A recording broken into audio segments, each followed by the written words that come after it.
नमस्कार.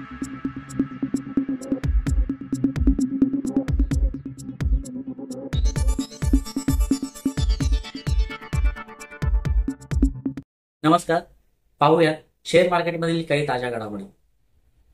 मंगळवारी दिवसभराच्या कामकाजानंतर सेन्सेक्स 100 अंकांच्या वाढीसह 81,455 वर, तर निफ्टी 21 अंकांच्या वाढीसह 24,857 वर बंद झालाय.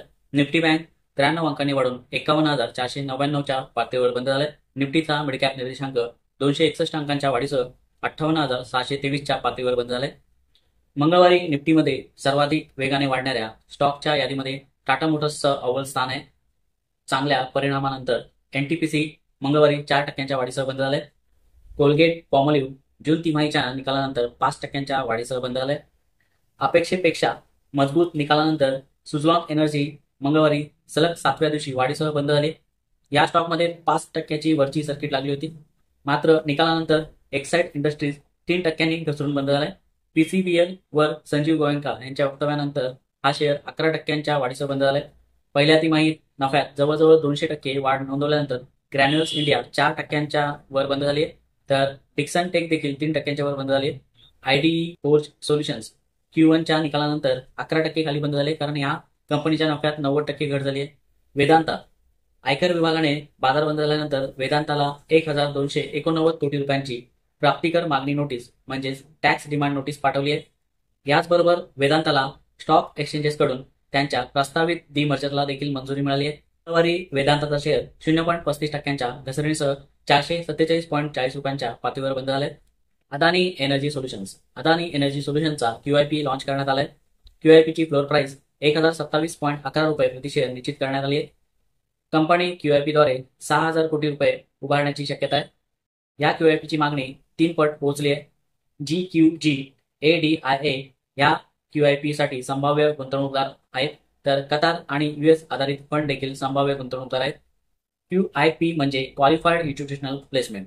देशांतर्गत बाजारातून निधी उभारण्यासाठी कंपन्या QIPचा वापर करतात.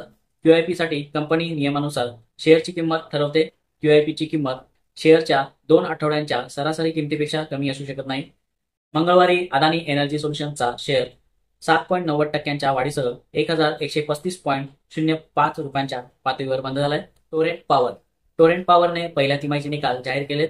कंपनीचा नफा, उत्पन्न आणि एबिटामध्ये वाढ झाली. कंपनीचा नफा जवळपास दुप्पट वाढलाय. कंपनीचा नफा 532.3 कोटी रुपयांवरून वार्षिक 996.3 कोटी रुपयांपर्यंत वाढलाय, तर कंपनीचे उत्पन्न 7,327.6 कोटी रुपयांवरून 9,033.7 कोटी रुपयांपर्यंत वाढले. एबिटा वार्षिक अंदाजे 1,184.8 कोटींवरून 1,857.9 कोटी रुपयांपर्यंत वाढले.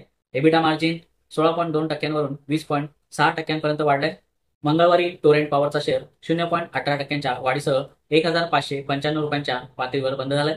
महिंद्रा अँड महिंद्रा कंपनीच्या बोर्डाने NCDच्या माध्यमातून 1,500 कोटी रुपये निधी उभारण्यास मान्यता दिली आहे. मंगळवारी महिंद्रा अँड महिंद्राचा शेअर 0.20% वाढीसह 303 रुपयांच्या पातळीवर बंद झालाय.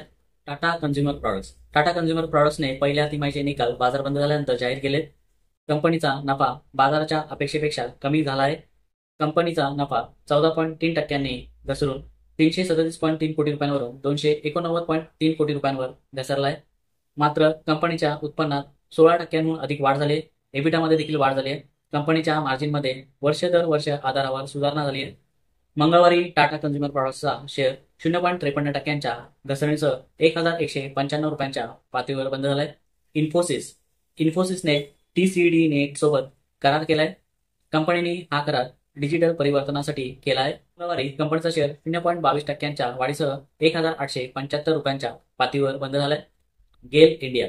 गेलने पहिल्या तिमाहीचे निकाल जाहीर केलेत. कंपनीच्या नफ्यात आणि उत्पन्नात वाढ झाली आहे. मार्च तिमाहीच्या तुलनेत कंपनीच्या नफ्यात 25% अधिक वाढ झाली आहे, तर त्याच वेळी तिमाही ते तिमाही आधारावर उत्पन्नात 4% अधिक वाढ झाली आहे. या कालावधीत एबिटा देखील 27% अधिक वाढलाय. मार्जिनमध्येही वाढ झाली आहे. कंपनीचा नफा, उत्पन्न, एबिटा आणि मार्जिन हे सर्व अंदाजापेक्षा चांगले लागले आहेत. मंगळवारी गेल इंडियाचा शेअर 0.70% वाढीसह 233.49 रुपयांच्या पातळीवर बंद झालाय. अदानी ग्रीन एनर्जीचा शेअर सध्या 1,826 रुपयाच्या पातळीवर ट्रेड करत आहे. जागतिक ब्रोकरेज फर्म जेफ्रीजने अदानी ग्रीन एनर्जीच्या शेअर्समध्ये खरेदी करण्याचा सल्ला दिला असून त्यासाठी 2130 रुपयाचे टार्गेट दिले आहे. 2030 पर्यंत अदानी ग्रीन एनर्जीचे 11 गिगावॅटवरून 50 गिगावॅटपर्यंत क्षमता वाढवण्याचे लक्ष्य आहे. त्यासाठी अदानी ग्रीन एनर्जीकडे गुजरातमध्ये एकाच ठिकाणी 538 चौरस किलोमीटर जमीन आहे. गुजरातमधील खवडा स्थानकामध्ये कंपनीच्या नियोजित 50 गिगावॅट क्षमतेपैकी 30 गिगावॅट क्षमता असेल. अदानी ग्रीन एनर्जीने 2024 मध्ये संपलेल्या पहिल्या तिमाहीमध्ये एकत्रित निव्वळ नफ्यात 38% वाढ नोंदवली होती. अदानी ग्रीन एनर्जीचा शेअर एका वर्षात 67.71%, तर 3 वर्षात 107.68%, तर 5 वर्षात 3849.14% वाढलाय.